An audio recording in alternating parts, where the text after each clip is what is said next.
आप सभी का डाउटनेट पर। हम यहाँ पर पढ़ रहे हैं पाचन और अवशोषण, और बेटा हमारा टॉपिक चल रहा है कौन सा? भोजन का पाचन।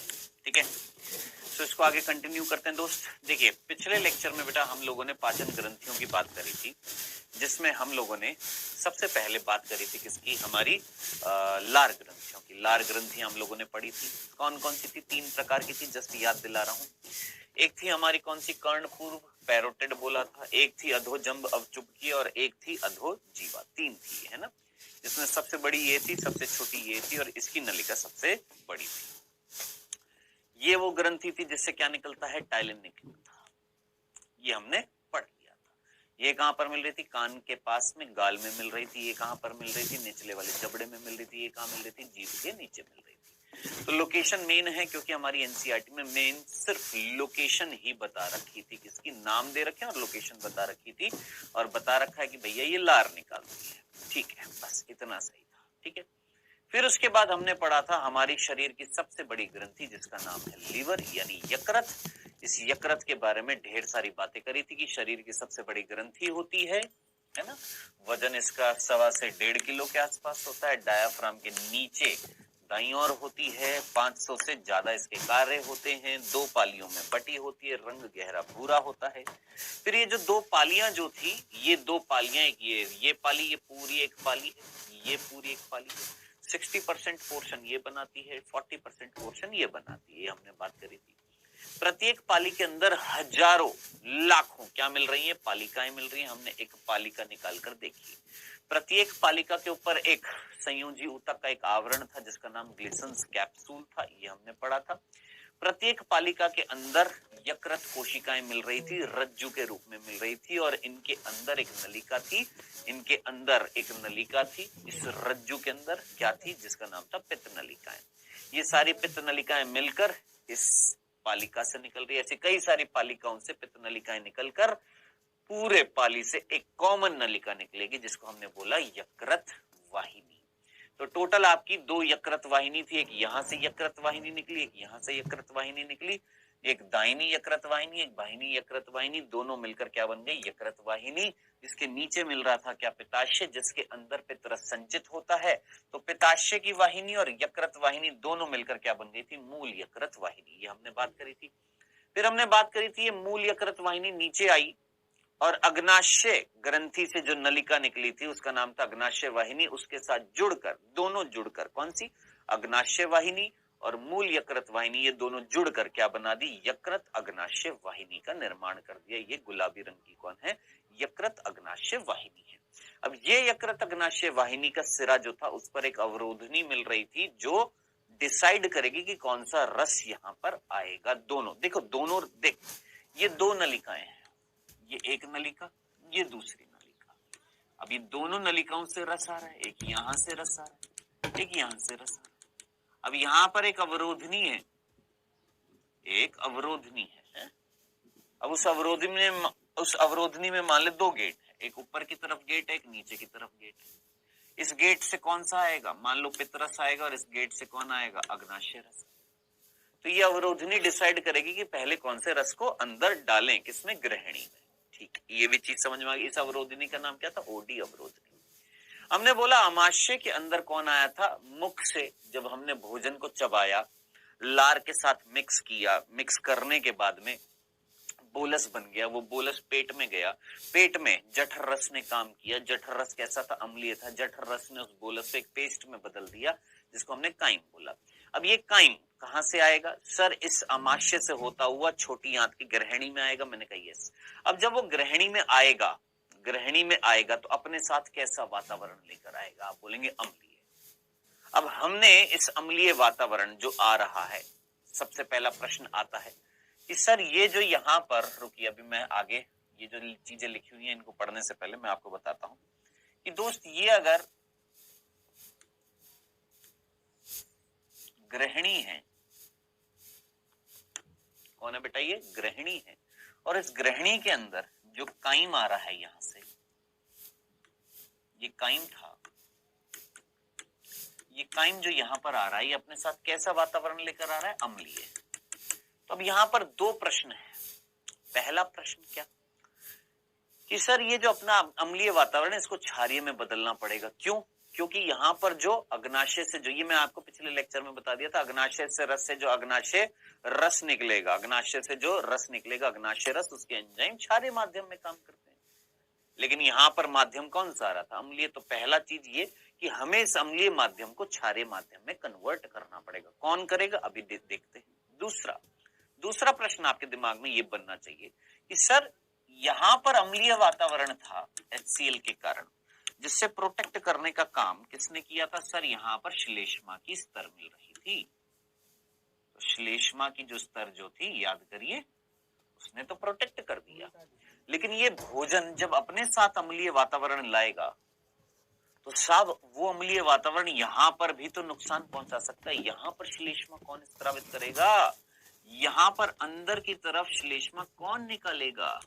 अब मैं आपको बता देता हूं। क्या आप में से कई बच्चों ने ये जरूर पूछा होगा कि सर वो जो ग्रहिणी में, याद कर, ग्रहिणी की सब म्यूकोसा में बोला था ना, बताऊंगा, ग्रहिणी की सब म्यूकोसा में कुछ ग्रंथि मिल रही थी जिनका नाम था ब्रूनर ग्रंथि। याद आ रहा है? हाँ सर। याद आया? हाँ सर। याद नहीं आ रहा? बताया था ना, ग्रहिणी की, ड्यूडेनम की, ग्रहिणी है ना ये, ड्यूडेनम है ना, हाँ। ग्रहिणी की सब म्यूकोसा में कौन मिल रही थी? ब्रूनर ग्रंथि। सर ये क्या कर रही थी? याद कर, मैंने एक चीज बताई थी, ब्रूनर ग्रंथि से कुछ नलिकाएं निकली थी और उन नलिकाओं ने अपना स्राव कहां पर डाला था? लीबर खुन प्रेगोहिका में। याद आ रहा है? तो ये ब्रूनर ग्रंथि क्या कार्य करती है? सर ये तो बताया ही नहीं। तो बेटा ये जो ब्रूनर ग्रंथि जो होती है, इस ब्रूनर ग्रंथि का कार्य होता है श्लेष्मा स्त्रावित करना। क्या स्त्रावण करना? श्लेष्मा। कहां पर? इस ग्रहिणी के अंदर। कहां पर? ग्रहिणी में। ग्रहिणी में श्लेष्मा स्त्रावित करना, किससे प्रोटेक्ट करने के लिए? क्यों निकाला जा रहा है ये श्लेष्मा? क्योंकि काइम जो है, काइम अपने साथ अम्लीय वातावरण लाता है। अम्लीय वातावरण या अम्लीयता लाता है, यूं लिख सकते हैं, अम्लीयता लाता है। आई होप आपको ये समझ में आया होगा। समझ में आया? वापस से बताऊं, फिर से देख दोस्त, यहां पर HCl था। ठंडे दिमाग से सोच, आराम से सोच। यहां पर कौन है? HCl। कितना जबरदस्त अम्लीय वातावरण था। पीएच कितनी थी? 1.8 थी। यहां से इतना जबरदस्त अम्लीय वातावरण था कि पेट के चीथड़े उड़ जाने चाहिए थे। आपने बोला यस, लेकिन क्यों नहीं उड़े? इसलिए नहीं उड़े क्योंकि यहाँ पर श्लेष्मा मिल रही थी। कौन मिल रही थी? श्लेष्मा मिल रही थी। और वो श्लेष्मा क्या कर रही थी? सर वो श्लेष्मा प्रोटेक्ट कर रही थी। हाँ सर, इतनी सी बात हमको समझ में आ गई। श्लेष्मा क्या कर रही थी? प्रोटेक्ट कर रही थी। वो श्लेष्मा आई कहां से थी? आपका प्रश्न यही होएगा ना कि सर वो श्लेष्मा आई कहां से थी? ये जो श्लेष्मा जो थी वो कहां से आई थी? हमने बात करी थी, श्लेष्मा किसने निकाली थी? याद कर, कुछ श्लेष्मा ग्रीवा कोशिका, कुछ याद आ रही, गोबलेट कोशिका ने निकाली थी यहां से। तो यहां तो निकाल HCl से प्रोटेक्ट कर दिया। हाँ, अब सोच, यहां पर जब भोजन आया, कौन आया? सर बोलस आया। ये बोलस आया और इस बोलस पर किसने काम किया? सर इस बोलस पर जठर रस ने काम किया। जठर रस ने जब काम किया तो ये किस में कन्वर्ट हो गया? सर ये काइम में कन्वर्ट हो गया, एक पेस्ट में। याद आ रहा है? अब ये काइम जो है यहां से जब यहां आएगा तो इसके साथ कुछ HCl की अगर बूंदे आ रही हैं, कुछ HCl यहां पर आ गया, तो मैं ये नहीं बोलूंगा कि भाई साहब यहां पर HCl आ रहा है। हाँ, और HCl आ रहा है, इट मींस अम्लता आ रही है। हाँ, तो सर यहां पर भी तो HCl आ रहा है, तो यहां पर ग्रहिणी की दीवारों को प्रोटेक्ट नहीं करना, यहां पर नुकसान पहुंचा सकता है ना HCl।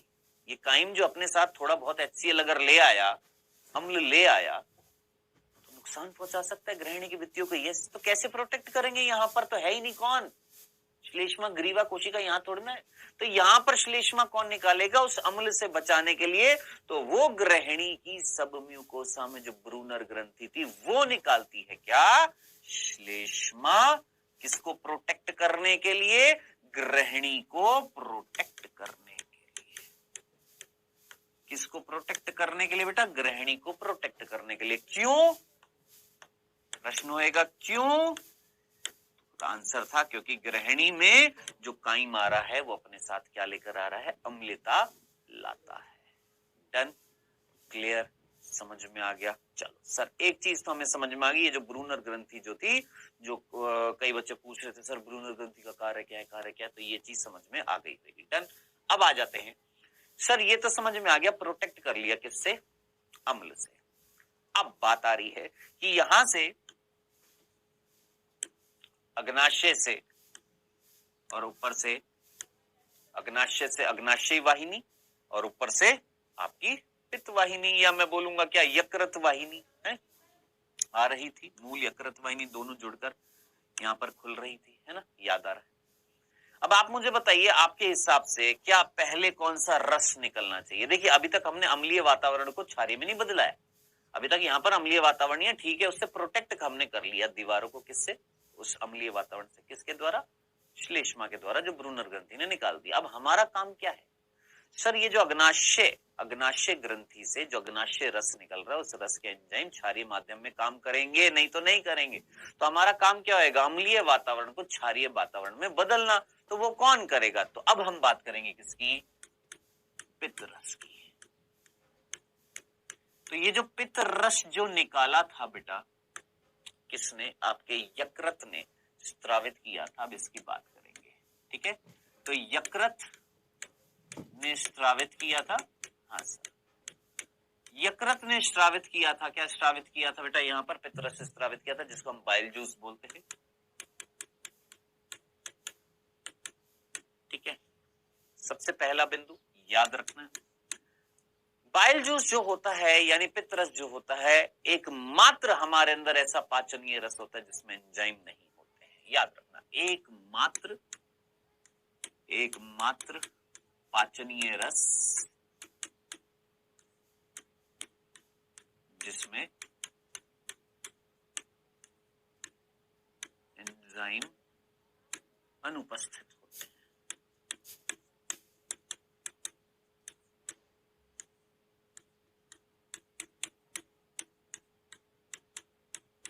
याद रखना, हमारे अंदर जितने भी पाचनीय रस की बात कर रहे हैं यहाँ पर, और कोई नहीं, ऐसे रस जो पाचन से संबंधित है। जैसे मुख में लार जो था, पाचनीय रस है। पेट में जठर जो था, पाचनीय रस है। अग्नाशय से जो रस निकल रहा है उसमें एंजाइम है, पाचनीय रस है। यानी जितने भी हमारे अंदर रस निकलते हैं पाचन से संबंधित, उन सभी रसों में एंजाइम मिलते हैं। ये एकमात्र ऐसा रस है जो पाचन से तो संबंधित है, लेकिन इस पाचनीय रस में कोई एंजाइम नहीं है। तो सर फिर पाचन कैसे होएगा? मैंने कर रहा हूं, अभी बताता हूँ। नेक्स्ट, ये याद रखना, बहुत इंपॉर्टेंट है। इस रस में कोई एंजाइम नहीं होता है, याद रखना, कोई भी एंजाइम नहीं होता है, भूल मत जाइएगा, इसमें कोई भी एंजाइम नहीं होता है। ठीक है जनाब, आगे बढ़ते हैं। दूसरा बिंदु, अब ये जो रस जो होता है, इसका रंग कैसा होता है, इसका कलर कैसा होता है? तो याद रखना, इसका रंग हरा पीला होता है।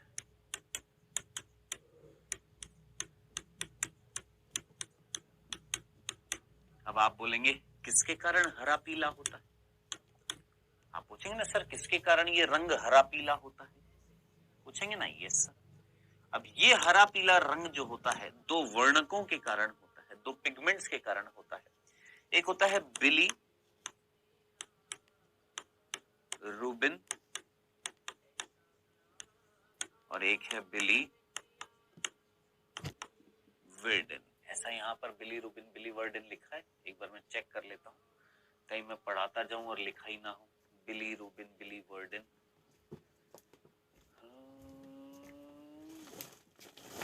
कहीं लिखा है बिली रूबिन बिली वर्डन? मेरे को दिख नहीं रहा है।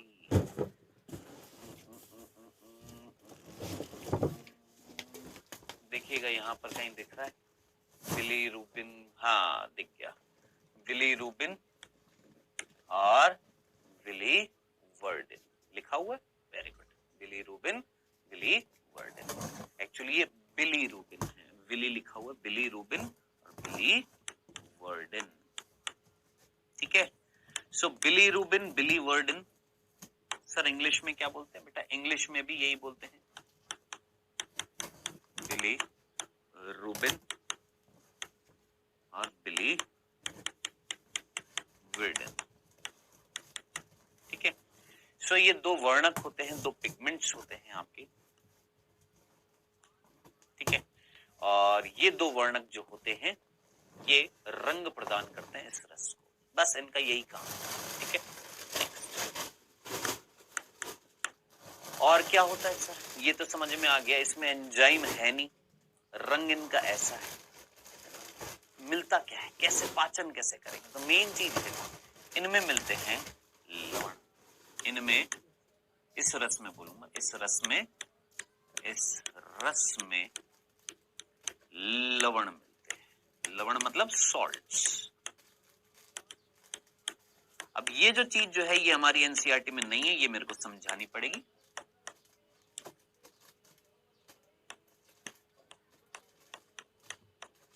क्या मिलते हैं इस रस में, लवण मिलते हैं, क्या मिलते हैं, सॉल्ट्स मिलते हैं। चल आइए समझते हैं, ये जो तीसरा बिंदु है, इस तीसरे बिंदु को मैं यहां पर लिख रहा हूं क्या, अच्छा इन लवण को क्या मैं बाइल सॉल्ट्स बोल सकता हूं, पित्त लवण बोलेंगे ना, इस रस में लवण मिलते हैं जिन्हें, यहां लिख देता हूं चलो, जिन्हें पित्त लवण, बाइल सॉल्ट्स कहते हैं। चलो सर ये चीज समझ में आ गई है, क्या क्या मिल रहे हैं, पित्त लवण मिल रहे हैं जिनको हम क्या बोल रहे हैं, बाइल सॉल्ट्स। आइएगा देखिएगा, यहां पर हम बात कर रहे हैं पित्त लवण की।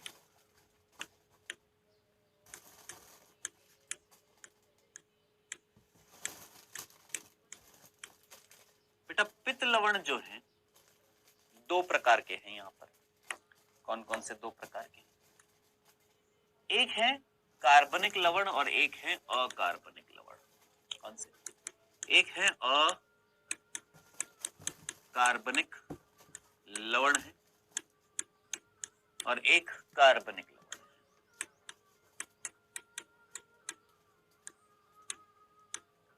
एक कार्बनिक लवण है और एक अकार्बनिक लवण है। अकार्बनिक लवण को हम क्या बोलते हैं, इनऑर्गेनिक सॉल्ट्स।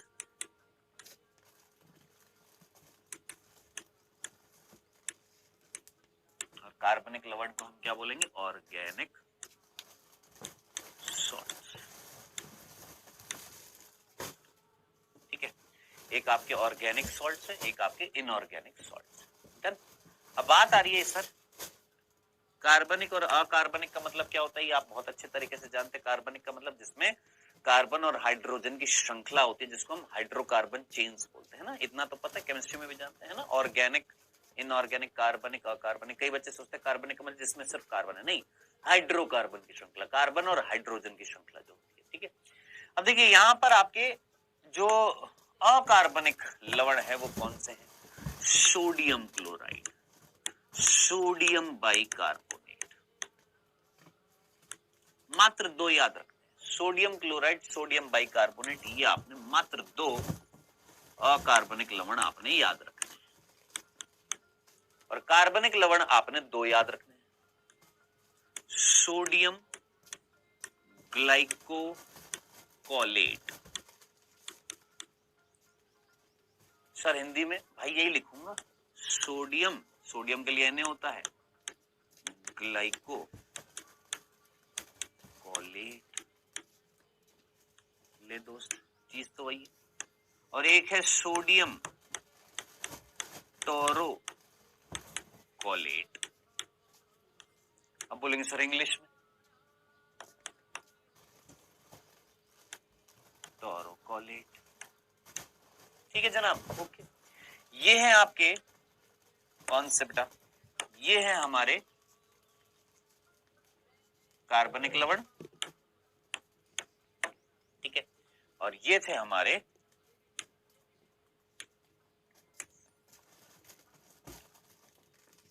अकार्बनिक लवण। ठीक, सिंपल सा था, ये हमारे अकार्बनिक लवण थे। और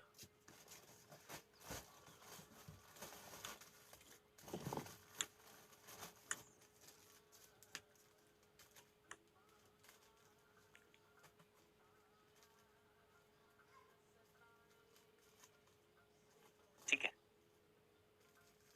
ओके जी। क्या कर रहा हूं मैं, ठीक है भाई। ये हमारे क्या थे, अकार्बनिक लवण थे और ये हमारे क्या थे, कार्बनिक लवण थे। ओके सर, समझ में।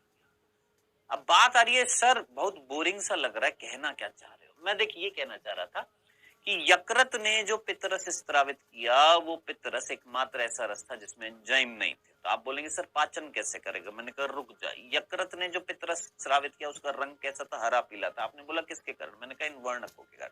ठीक है सर, अब इस रस में एंजाइम नहीं है, पाचन कैसे होगा, मैंने बोला इस रस में क्या मिलेंगे, लवण मिलेंगे। आपने पूछा कौन से, मैंने कहा दो प्रकार के। आपने पूछा कौन से, मैंने कहा एक कार्बनिक और एक अकार्बनिक। कार्बनिक अकार्बनिक का मीनिंग आप जानते हैं, कौन से कार्बनिक, मैंने कहा ये दो हैं। कौन से, सोडियम ग्लाइकोलेट और सोडियम टोरोकोलेट, ठीक है। और ये हैं कौन से, इनऑर्गेनिक अकार्बनिक, कौन से, सोडियम क्लोराइड और सोडियम बाइकार्बोनेट। काम क्या करेंगे गुरु, काम क्या करेंगे, ये है पते की बात। तो दोस्त याद रखना, इनका काम होता है क्या, जो ये वातावरण अम्लीय आ रहा था काइम के साथ में, हाँ, और हमको इस अम्लीय वातावरण को किस में बदलना है, क्षारीय में। क्यों बदलना है, याद कर बताया था।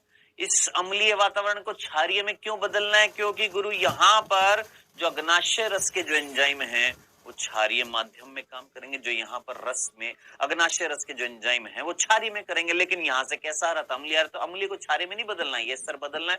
तो उस अम्लीय को क्षारीय में बदलने का काम कौन करते हैं, पित्त रस के पित्त लवण। क्या बोला मैंने, पित्त रस का जो पित्त लवण है, कौन सा, अकार्बनिक लवण, इनका काम क्या होएगा, ग्रहणी में काइम द्वारा लाए गए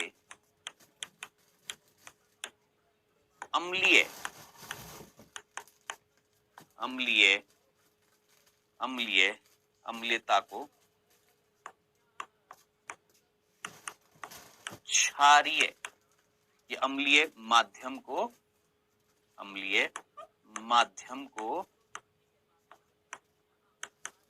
क्षारीय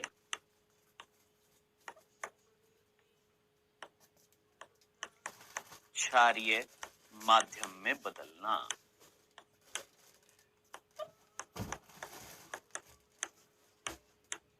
ठीक है, जो अम्लीय माध्यम है उसको क्षारीय माध्यम में बदलना। क्यों बदलना, मेरे ख्याल से ये बताने की जरूरत नहीं है क्यों बदलना, क्योंकि अग्नाशय रस के एंजाइम क्षारीय माध्यम में काम करते हैं। ये लिखने की जरूरत नहीं है, मैंने पीछे लिख दिया है, डन। सो ये तो था अकार्बनिक लवणों का कार्य। किसका कार्य था बेटा, ये था हमारा अकार्बनिक लवणों का कार्य था, ये याद रखना है।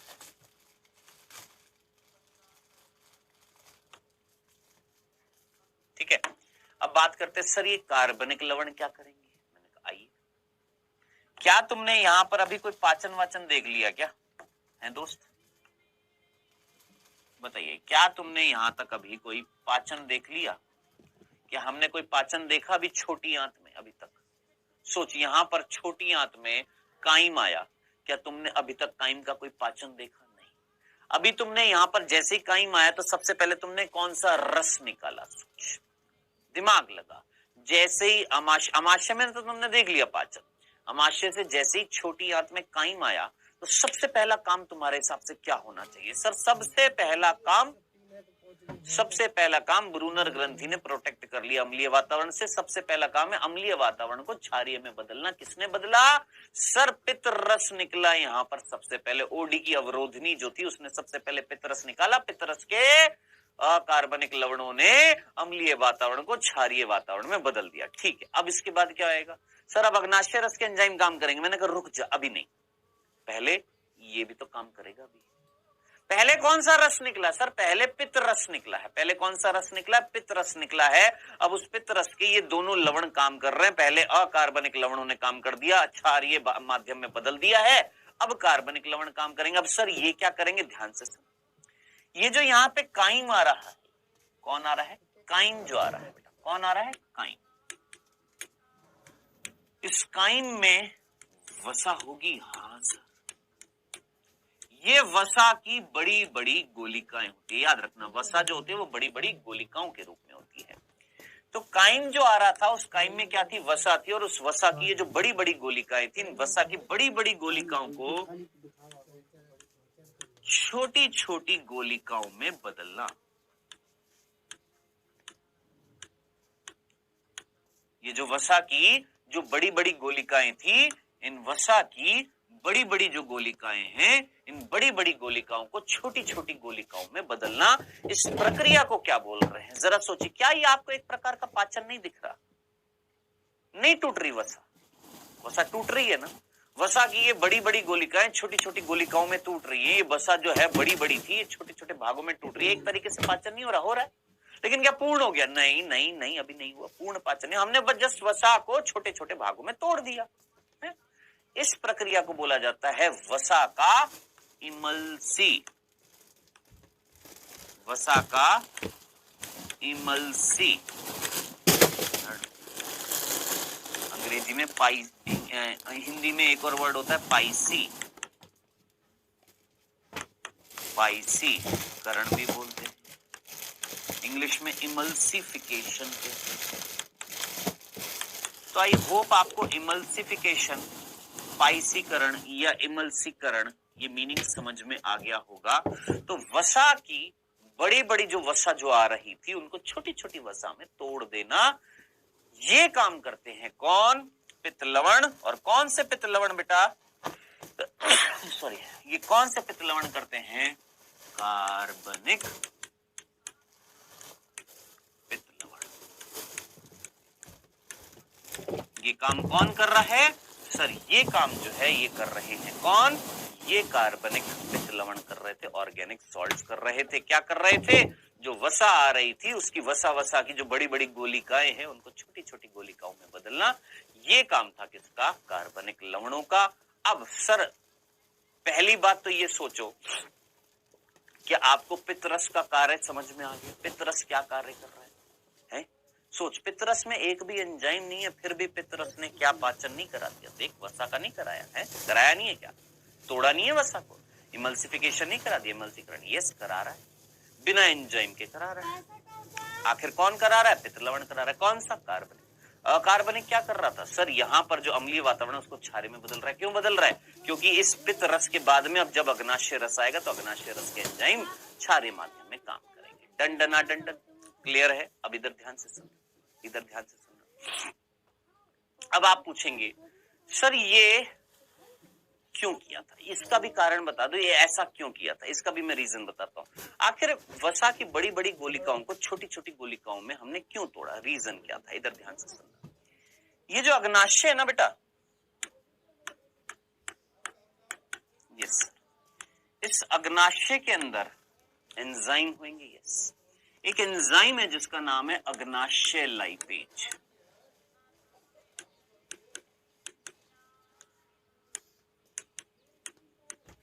क्या बोला मैंने? इस अग्नाशय के अंदर एक एंजाइम है जिसका नाम है अग्नाशय लाइपेज। किसके अंदर?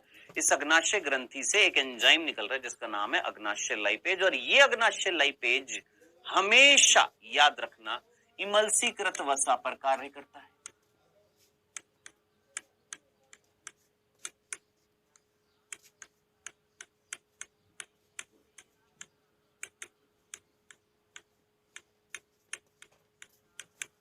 क्या बोला मैंने?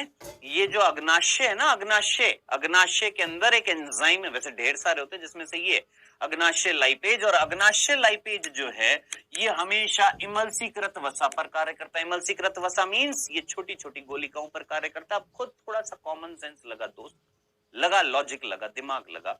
अगर यहां से अग्नाशय लाइपेज यहां पर आ गया, ये एंजाइम ये वाला, और ऊपर से जो काइम आ रहा है उस काइम के अंदर जो वसा है बड़ी बड़ी गोलिकाएं, अगर वो छोटी छोटी गोलिकाओं में नहीं टूटती, क्या ये एंजाइम काम कर पाता? नहीं। तो आपके दो काम, अग्नाशय रस के जो एंजाइम निकलने वाले हैं उनको निकालने से पहले आपको दो काम कराने पड़ेंगे। क्या? पहला, आपको अम्लीय वातावरण को क्षारीय में बदलना पड़ेगा। क्यों? क्योंकि प्रभु इस अग्नाशय रस के जो एंजाइम है वो क्षारीय माध्यम में काम करते हैं। दूसरा, जो वसा आ रही है उसकी बड़ी बड़ी गोलिकाओं को छोटी छोटी गोलिकाओं में तोड़ना है। क्यों? क्योंकि इस अग्नाशय रस का ये एंजाइम छोटी छोटी गोलिकाओं पर कार्य करता है, बड़ी पर कोई नहीं कर पाता है। तो आपको दो काम कराने, और दो काम कौन कर रहा है? सर हमारा ये पित्त के रस के अंदर पित्त लवण कर रहे हैं, अकार्बनिक लवण अम्लीय वातावरण को क्षारीय में बदल रहे हैं, और कार्बनिक लवण वसा का एमल्सीकरण करा रहे हैं। डंडना डंडन, ये खत्म हो गया हमारा पित्तरस जनाब, इतना सही था पित्तरस। अब इसके बाद हम बात करेंगे किसकी? भाई आप ये समझ रहे हो, आप ये पाचन की क्रियाविधि देख रहे हो, आपने पाचन की क्रियाविधि देख रहे हो किसमें? छोटी आंत में। छोटी आंत में सबसे पहले किसमें देख रहे हो? ग्रहणी में देख रहे हो आप। ये आप किसमें देख रहे हो? ग्रहणी में पाचन की क्रियाविधि देख रहे हो, छोटी आंत में। छोटी आंत का ग्रहणी जो भाग है उसमें पाचन की क्रियाविधि पढ़ रहे। सबसे पहले किसकी बात कर ली हमने? पित्तरस की बात कर ली। अब किसकी बात करेंगे बेटा? पित्तरस ने काम कर दिया अपना, दोनों काम कर दिए, अम्लीय वातावरण को क्षारीय में बदल दिया, वसा का एमल्सीकरण कर दिया। अब किसकी बात करेंगे सर? अब बात करेंगे किसकी? अग्नाशय रस की।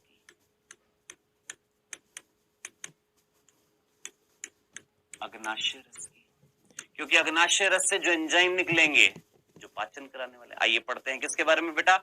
अग्नाशय रस के बारे में। देखिए बेटा, अग्नाशय रस की हम यहाँ पर बात करने वाले, लेकिन उसको देखने से पहले एक बार एनसीईआरटी का पोर्शन देख ले। हमारा ये जो पित्तरस वाला जो था है ना, एक बार इसको देख लेते हैं। हमारा पित्तरस वाला एनसीईआरटी के अंदर क्या क्या चीजें लिखी हुई थी, देखिएगा। यहाँ पर है, यहाँ पर देखिए, यहाँ पर लिखा हुआ था क्या? जो ग्रहणी में प्रवेश करने वाले पित्त में पित्त वर्णक होते हैं बिलीरुबिन, बिलीवर्डिन, यहीं से दे रखा है, यहीं से दे रखा है। किसके बारे में बेटा? पित्तरस के बारे में। इससे ऊपर जो है अग्नाशय रस के बारे में चीजें बता रखी थी, लेकिन पहले हम पित्तरस की बात कर लेते हैं, जिसमें पित्त लवण थे, पित्त वर्णक थे।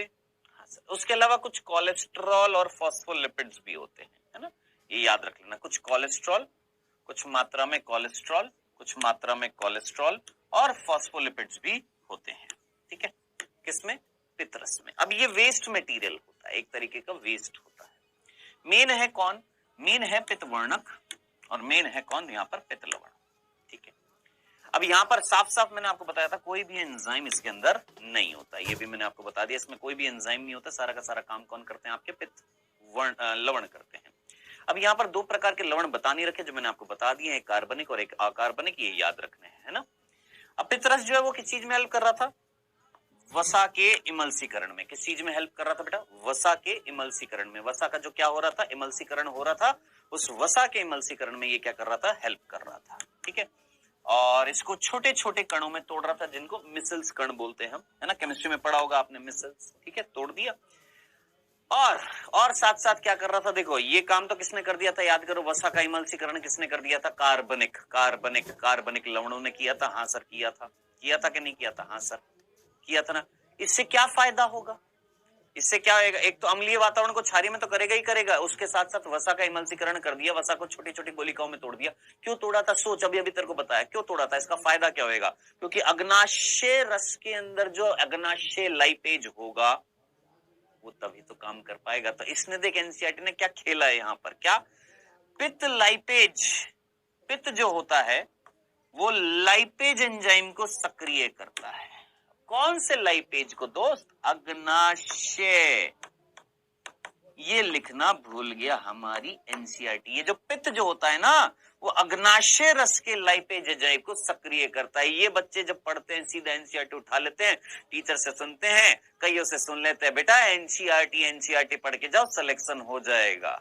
जरा सोच, अगर तू डायरेक्टली यहाँ एनसीईआरटी उठाकर पढ़ता, तेरे को कुछ समझ में आता?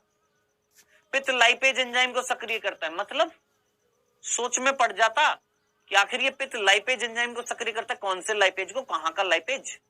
तो ये जो पित्तरस जो होता है, ऐसे लिखना था, पित्तरस अग्नाशय रस के लाइपेज एंजाइम को एक्टिवेट करता है। क्यों?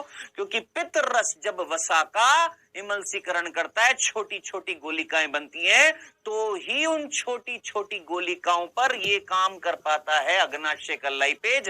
अगर ये पित्तरस काम नहीं करता, वसा का इमल्सीकरण नहीं करता, तो अग्नाशय का लाइपेज काम नहीं कर पाता। इसीलिए बोल रहे हैं कि पित्तरस जो है वो लाइपेज एंजाइम को काम करने के लिए एक तरीके से हेल्प कर रहा है। ये लिखा हुआ है यहाँ पर। सच्ची समझ में नहीं आता है, चलिए यहां तक की बात समझ में आ गई। ये हो गया बेटा हमारा पित्त। अब इसके बाद हम यहां पर बात करेंगे किसकी, अब आ जाते हैं किस पे, अग्नाशय पे। देखिए अग्नाशय रस की बात करने वाले हैं। सीधा सीधा बेटा अग्नाशय रस में बहुत सीधा सीधा बिंदु, ये रस जो है इसमें क्या मिल रहे हैं, एंजाइम मिल रहे हैं, और कितने पीएच पर इसके एंजाइम काम करेंगे। तो बेटा अग्नाशय रस के एंजाइम, या मैं बोलूंगा अग्नाशय रस के एंजाइम, या इस रस के एंजाइम, इस रस के एंजाइम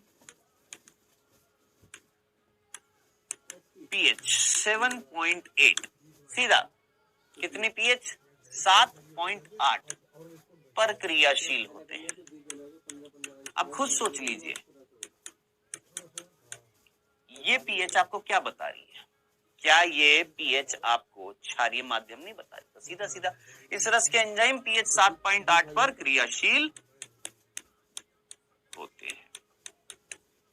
क्या होते हैं, 7.8 पीएच पर क्रियाशील हो जाते हैं। डन, क्लियर, कोई कंफ्यूजन नहीं है। चलो जी नेक्स्ट दूसरा बिंदु। अब सीधा आ जाते हैं कौन से एंजाइम मिल रहे हैं, सीधा बात करते हैं एंजाइम्स की। सर कौन से एंजाइम्स मिल रहे हैं यहाँ पर, एंजाइम कौन से मिल रहे हैं। बाकी एक और चीज होती है इस अग्नाशय रस का, इस अग्नाशय रस का ये जो अग्नाशय रस जो होता है थोड़ा सा व्हाइटिश येलोइश होता है, थोड़ा सा सफेद रंग का होता है और बदबूदार होता है। जी कैसा होता है, बदबूदार होता है। चल वो आपसे कोई पूछेगा नहीं। अब सीधा मेन चीज है एंजाइम कौन से मिल रहे हैं जो काम करने वाले हैं।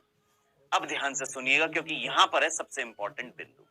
बेटा यहां पर जो अग्नाशय रस में जो एंजाइम मिलेंगे वो ऐसे एंजाइम होंगे जो प्रोटीन के पाचन, ऐसे एंजाइम जो क्या कराएंगे सर, पाचन कराएंगे। मैंने कहा किसका पाचन कराएंगे, प्रोटीन का, शर्करा का, मैंने कहा ठीक है, वसा का, मैंने कहा ठीक है, न्यूक्लिक अम्ल का, अरे बाबा रे बाबा, न्यूक्लिक अम्ल का। अब मैं थोड़ा सा आपके दिमाग को टटोलने की कोशिश करता हूं, बताइएगा मुझको।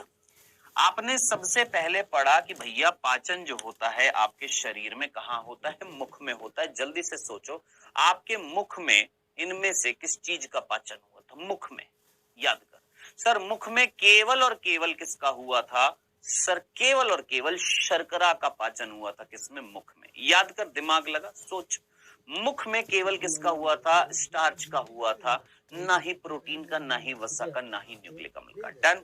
हाँ सर, मुख में किसका हुआ था, मुख में केवल और केवल शर्करा का पाचन, ओनली शर्करा का। ठीक है, फिर इसके बाद किसकी बात आई थी सर, अमाशय।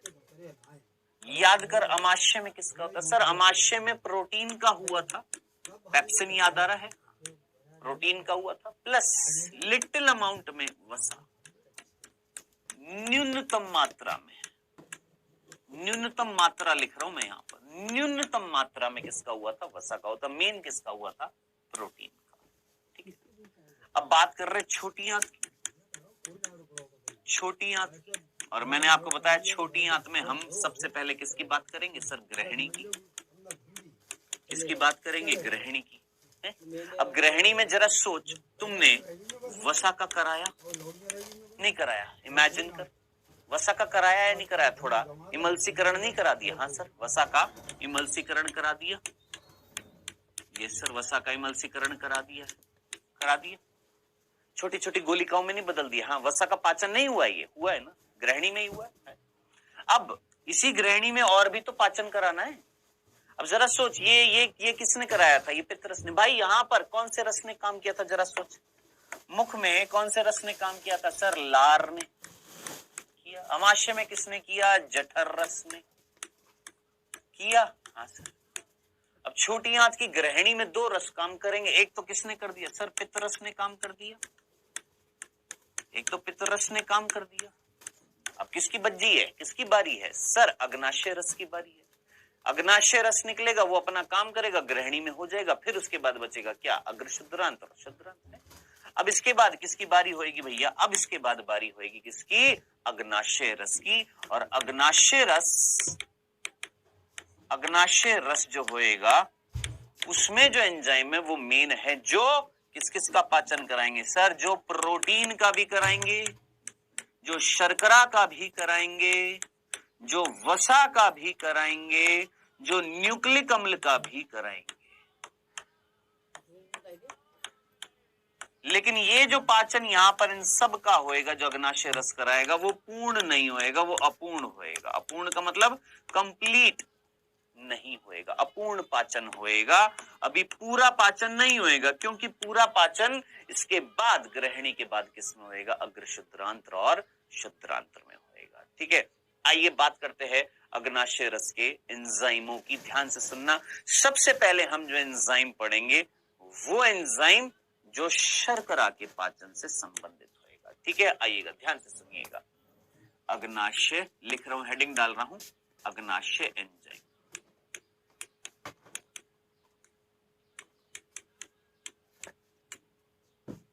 कौन से एंजाइमों की बात कर रहे हैं?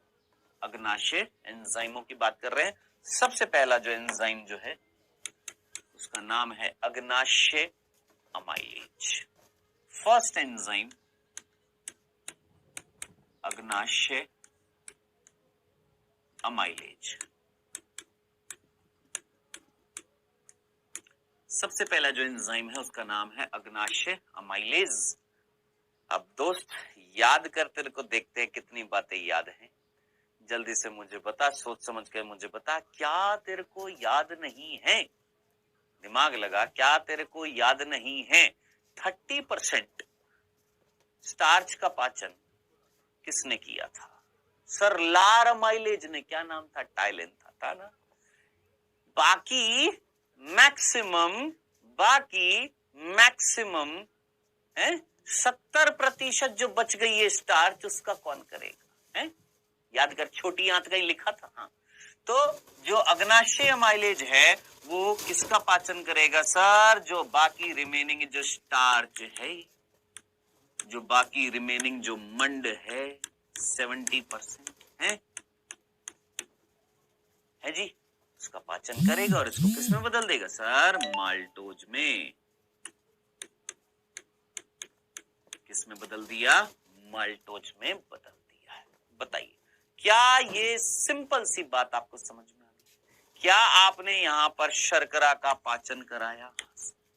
30% आपने मुख में कराया था स्टार्च का, बाकी रिमेनिंग 70% आपने अग्नाशय रस के एंजाइम अग्नाशय अमाइलेज ने कर दिया है। 70% मंड जो थी उसको माल्टोज में बदल दिया है। पहले तो मुझे बताइए, क्या आपने कंप्लीट पाचन करा दिया?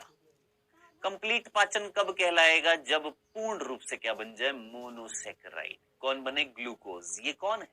याद कर, डाइसेकेराइड है, दो ग्लूकोज से मिलकर बनी हुई है। समझ में आया? समझ में आया? तो ये चीज याद रखना बेटा, भूल ना जाइएगा। अभी कंप्लीट पाचन नहीं हुआ है शर्करा का, हमने तो जस्ट माल्टोज में बदला है। मुख में भी माल्टोज है और छोटी आंत में भी माल्टोज है। अब मुख की माल्टोज भी आ गई और साथ साथ जो एंजाइम अग्नाशय अमाइलेज ने कर दिया है 70% मंड जो थी उसको माल्टोज में बदल दिया है। पहले तो मुझे बताइए, क्या आपने कंप्लीट पाचन करा दिया? कंप्लीट पाचन कब कहलाएगा? जब पूर्ण रूप से क्या बन जाए? मोनोसेकेराइड। कौन बने? ग्लूकोज। ये कौन है? याद कर, डाइसेकेराइड है, दो ग्लूकोज से मिलकर बनी हुई है। समझ में आया? समझ में आया?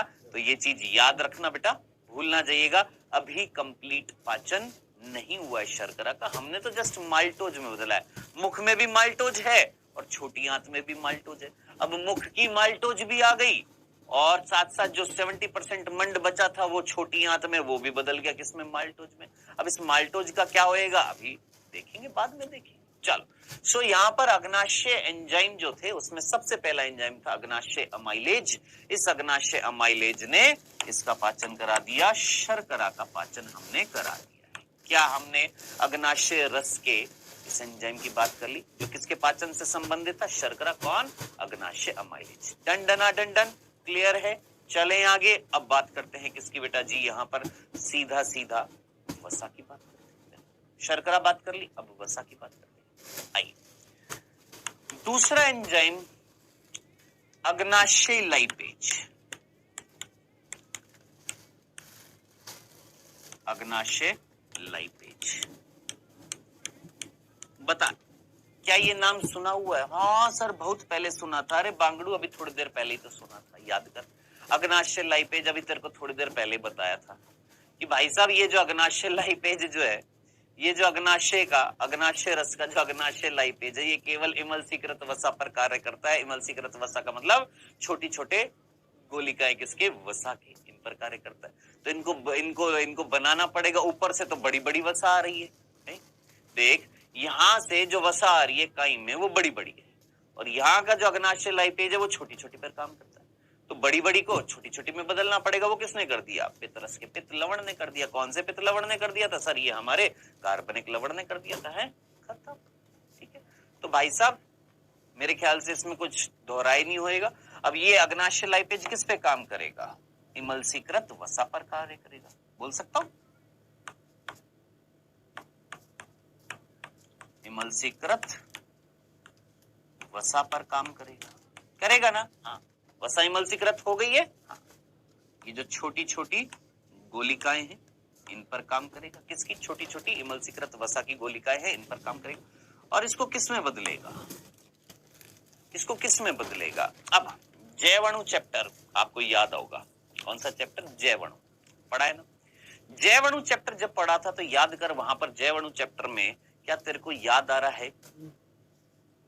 एक वर्ड था क्या, फैटी एसिड और ग्लिसरॉल को जब हमने जोड़ा था, याद आ रही है तेरे को? लिपिड कैसे बने थे, वसा कैसे बनती है। वसीय अम्ल और ग्लिसरॉल को जब हम जोड़ते हैं, 3 वसीय अम्ल को एक ग्लिसरॉल के साथ जोड़ा था, क्या बना था? ट्राइग्लिसराइड। याद आ रहा है? तो इनके अंदर क्या है? इस इमल्सीकृत वसा में क्या है? सर इस इमल्सीकृत वसा में ट्राइग्लिसराइड।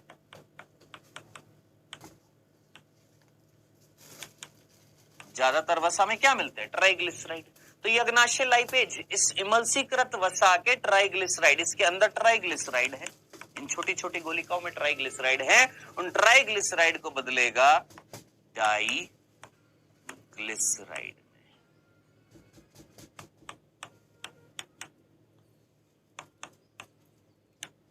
किसमें बदलेगा?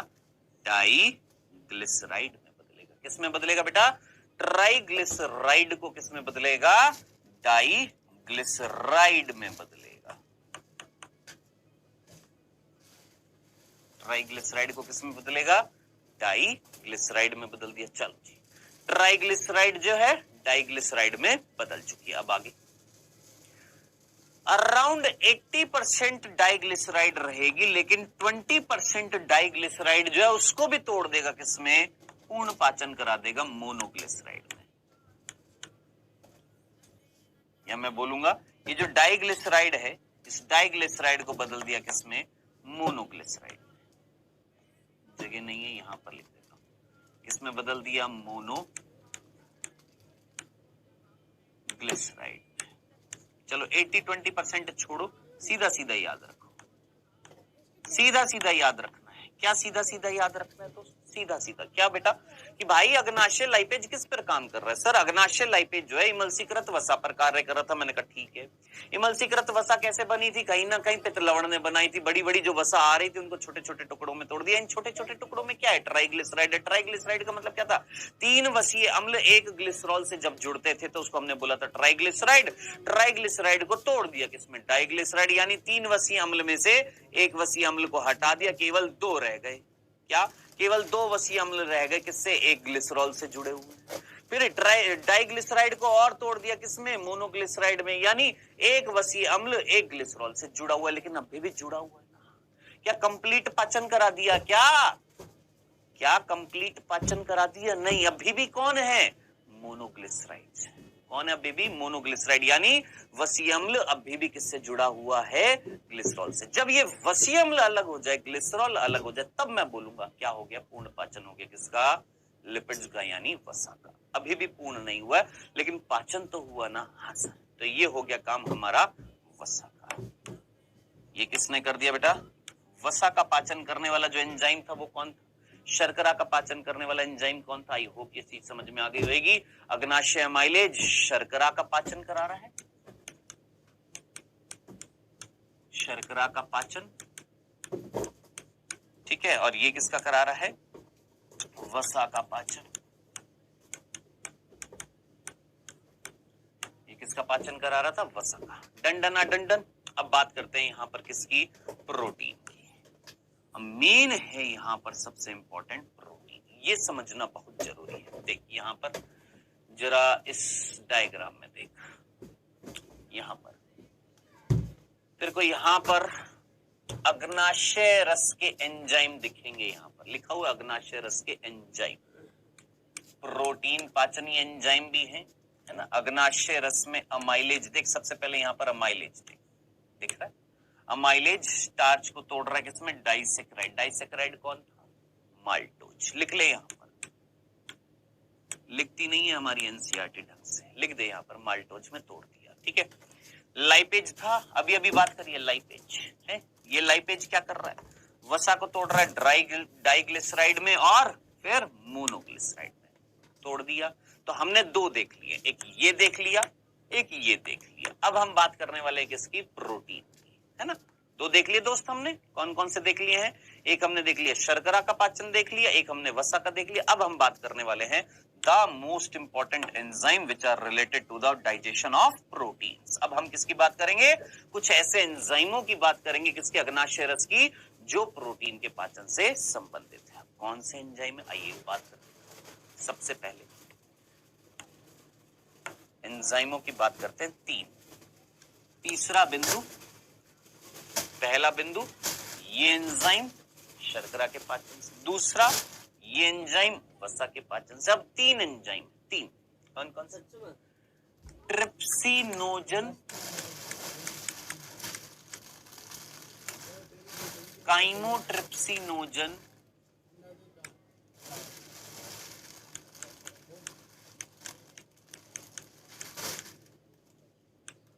और प्रोकार्बोक्सी पेप्टिडेज। नहीं दिखाई दे रहा? चलो मैं वापस से लिखता हूं, बढ़िया अंग्रेजी में लिखूंगा यार। तीसरा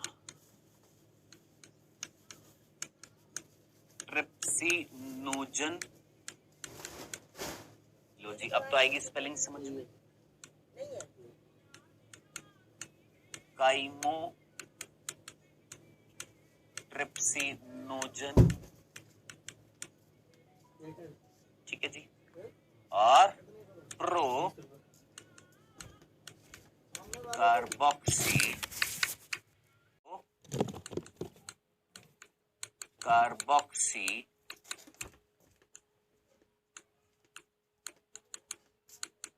पेप्टिडेज। सो हमारे पास कुल मिलाकर ये तीन एंजाइम हैं जो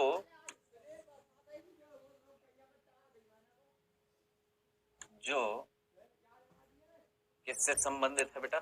याद रखना है आपने, पाचन से संबंधित है। किसके पाचन से संबंधित है? प्रोटीन के। लेकिन दोस्त फिर सुनना, ये तीनों एंजाइम अग्नाशय रस के, ये वाला शर्करा का पाचन, ये वाला वसा का पाचन, ये वाला प्रोटीन का पाचन।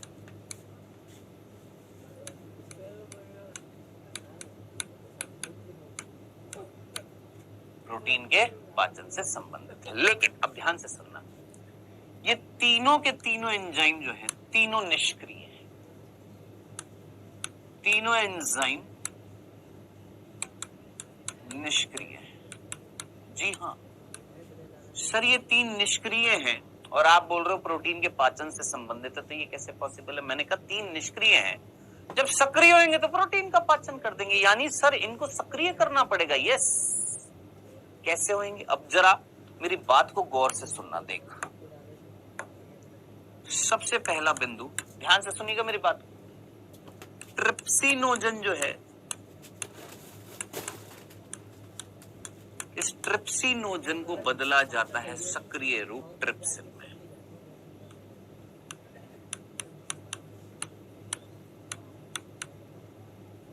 ट्रिप्सिनोजन किस में बदलता है? सक्रिय रूप ट्रिप्सिन में। सर ये बदलने का काम कौन करता है? याद रखना, एक एंजाइम जिसका नाम है एंटेरोकाइनेज। एंटेरोकाइनेज। और साथ साथ एक लवण, एक एलिमेंट, एक मैं बोलूंगा विद्युत अपघट की उपस्थिति में होता है ये कार्य, जो यहाँ पर पता नहीं दे रखा है, नहीं दे रखा, नहीं दे रखा साहब, ये कैल्शियम की उपस्थिति में होता है, याद रखना है। क्या, सॉरी, पोटेशियम आयन की उपस्थिति में होता है। कैल्शियम किसकी? पोटेशियम आयन की उपस्थिति में एंटेरोकाइनेज एंजाइम जो होता है वो किसको बदलता है? ट्रिप्सिनोजन को ट्रिप्सिन में। अभी रुक जाओ, आप पूछोगे सर ये एंटेरोकाइनेज कहां से आ गया? मैंने कहा रुक जाओ, बता रहा हूं। चलो, कौन सक्रिय हो गया? ये हो गया। ट्रिप्सिनोजन किसमें बदल गया? आपने सक्रिय रूप में ट्रिप्सिन में। किसने बदल दिया? इसने बदलवाया। ये कहां से आया? मैंने कहा डट जा, बता रहा हूं, तसल्ली रख। अब क्या होगा? अब ये खिलाड़ी कौन है? ये ट्रिप्सिन जो है ये बहुत बड़ा खिलाड़ी है। कैसे सर? ये क्या काम करने वाला है? ध्यान से देख। ये ट्रिप्सिन काइमोट्रिप्सी नोजन जो है उसको बदल देगा काइमोट्रिप्सिन में। किसको? जो काइमोट्रिप्सिनोजन जो था ना, ये वाला इसको बदल देगा काइमोट्रिप्सिन में। कौन? ये ट्रिप्सिन, ये जो ऊपर बना है ना, ये ट्रिप्सिन सक्रिय हुआ और सक्रिय होकर देख ये निष्क्रिय था, किसमें बदला? अपने सक्रिय रूप में। और सक्रिय होकर इसने क्या किया? इसको बदल दिया। किसको? काइमोट्रिप्सिनोजन को काइमोट्रिप्सिन में बदल दिया। ठीक है, अभी थमा नहीं, इसने एक और काम किया। क्या? इसको भी बदल दिया। किसको सर?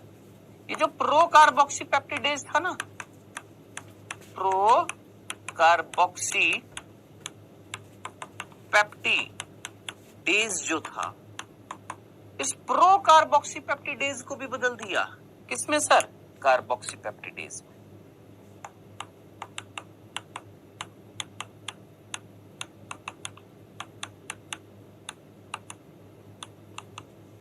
किसमें बदल दिया? Carboxy peptidase. सर किसने बदला? इसी में ही, ट्रिप्सिन में। यही ट्रिप्सिन दोस्त, यही ट्रिप्सिन।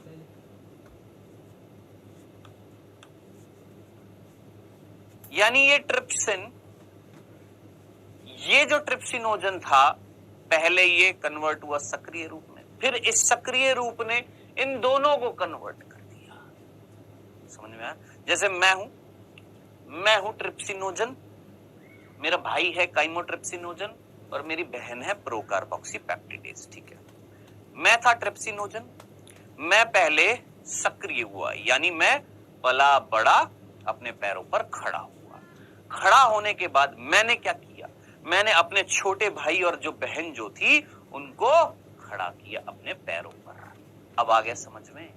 अब आ गया? क्लियर है? दंडना दंडन क्लियर है?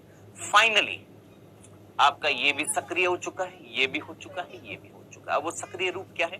ट्रिप्सिन है, काइमोट्रिप्सिन है, कार्बोक्सी पेप्टिडेज है। प्रश्न यहां पर आ रहा है, ठीक है सर ये सक्रिय हो चुके हैं, लेकिन ये एंटेरोकाइनेज कहां से आया? सीधा सीधा याद रखना है दोस्त, ये एंटेरोकाइनेज कहां से आता है? म्यूकोसा। आंत के अंदर म्यूकोसा स्तर थी, याद आ रहा है? आंत के अंदर म्यूकोसा स्तर है। हाँ सर, उस म्यूकोसा स्तर से आता है ये। जो आंत के अंदर म्यूकोसा स्तर होती है, हाँ सर, आंत के अंदर कौन थी? म्यूकोसा स्तर नहीं थी भाई, सबसे बाहर सिरोसा, फिर मस्कुलरिस, फिर सब म्यूकोसा, फिर म्यूकोसा, है ना? तो आंत की म्यूकोसा जो होती है, म्यूकोसा में कुछ विशेष प्रकार की कोशिकाएं होती हैं, वो निकालती है क्या? एंटेरोकाइनेज, जो पोटेशियम आयन की उपस्थिति में ट्रिप्सिनोजन को किसमें बदलता है? ट्रिप्सिन में। ट्रिप्सिन फिर काइमोट्रिप्सिनोजन को काइमोट्रिप्सिन में बदलता है, प्रो कार्बोक्सी पेप्टिडेज को कार्बोक्सी पेप्टिडेज में बदलता है। दंडना दंडन। अब आपके पास ये तीनों रूप हैं सक्रिय। अब आपके पास ये तीनों रूप हैं सक्रिय रूप हैं आपके पास, ट्रिप्सिन, काइमोट्रिप्सिन, कार्बोक्सी पेप्टिडेज। अब साहब ये क्या करेंगे दोस्त? ये ध्यान से सुनना, ये अजी ध्यान से सुनो, ये क्या करेंगे बेटा? याद कर, तूने पेट में प्रोटीन का पाचन कराया था? हाँ सर कराया था। सारे प्रोटीन का करा दिया था क्या? नहीं सर, कुछ प्रोटीन का करा था, और उस कुछ प्रोटीन को जो जिसका किया था उसको हमने किस में बदला था सर? पेप्टॉन्स में, प्रोटीओज में। याद कर, किस में बदला था सर? प्रोटीओज में।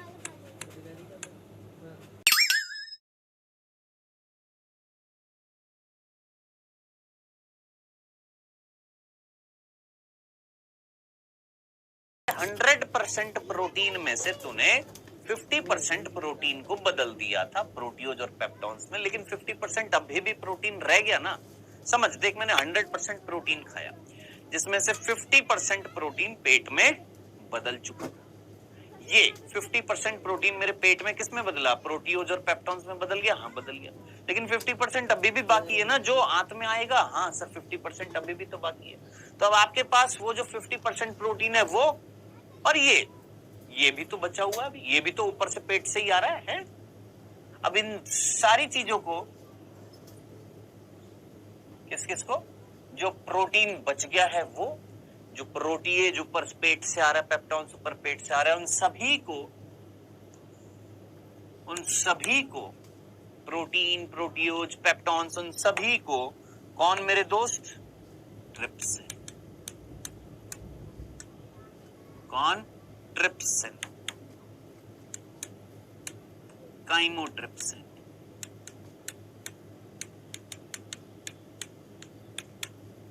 कार्बोक्सीपेप्टिडेज,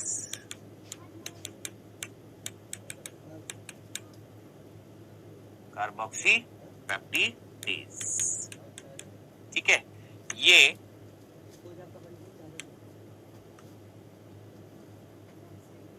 बदलेंगे किसको बेटा? ये बदलेंगे वो जो प्रोटीन आ रहा था, प्रोटीओज आ रहे थे, पेप्टॉन्स आ रहे थे ऊपर से पेट में से, है ना, उन सब को बदलेंगे। यानी प्रोटीन्स का भी, और जो जिन प्रोटीन का पाचन हुआ था प्रोटीओज पेप्टॉन्स में बदला था, उन सभी को ये बदलेंगे डाइपेप्टाइड में। डाइपेप्टाइड का मतलब ये अमीनो अम्ल, ये अमीनो अम्ल, दो अमीनो अम्ल के बीच में क्या मिल रहा है? Peptide bond. नहीं भाई साहब, ये है, दिस इज डाइपेप्टाइड। दो पेप्टाइड बॉन्ड है, तीन अमीनो अम्ल, बीच में दो पेप्टाइड बॉन्ड है, इसको हम क्या बोलेंगे? डाइपेप्टाइड्स। ऐसी संरचनाओं में तोड़ दिया जाएगा प्रोटीन को, प्रोटीओज को, पेप्टॉन्स को, किसमें? डाइपेप्टाइड्स में। आई होप आपको यहां तक की बात समझ में आ गई होगी। ये सारी बात याद रखनी है। ये हमारा किसका पाचन हो चुका है बेटा? ये हमारा पाचन हो गया है किसका? ये देख, डाइपेप्टाइड्स में बदल दिया, प्रोटीन, पेप्टॉन्स, प्रोटीज को ट्रिप्सिन, काइमोट्रिप्सिन, कार्बोक्सीपेप्टिडेज। अब ये बात जो है, जो मैंने आपको बताई है, कौन किसको कन्वर्ट कर रहा है, ये प्रॉपर्ली नहीं दे रखी थी यहाँ पर। अगर दे भी रखी होगी तो अच्छी बात है। चलो जी, हो गया प्रोटीन का पाचन। ठीक है, कंप्लीट हो गया क्या? नहीं, अभी भी डाइपेप्टाइड बच नहीं रहे, बच रहे। अब इसके बाद किसकी बारी आ रही है सर? इसके बाद अब बारी आ रही है किस चीज की? ध्यान से सुनिएगा। अब इसके बाद क्या आ रहा है सर? हमारा प्रोटीन भी हो गया, शर्करा भी हो गया, अग्नाशय रस ने पाचन करने वाले एंजाइम यहाँ पर देख लिया। अब बचा है न्यूक्लिक अम्ल। बहुत सीधा सीधा। न्यूक्लिक अम्ल आप सभी जानते हैं, यहीं पर बता देता हूँ। न्यूक्लिक अम्ल आप सभी जानते हैं, हाँ, डीएनए, आरएनए सभी ने नाम सुना हुआ है। यहाँ पर एंजाइम मिल रहा है न्यूक्लिएज। मैं एंजाइम लिख देता हूँ यहाँ पर। न्यूक्लिक अम्ल का पाचन करने वाला तीसरा हो चुका है प्रोटीन का, चौथा जो है उसका नाम है न्यूक्लिएज। कौन है बेटा? न्यूक्लिएज एंजाइम, जो किसका पाचन कराएगा? न्यूक्लिक अम्ल का पाचन।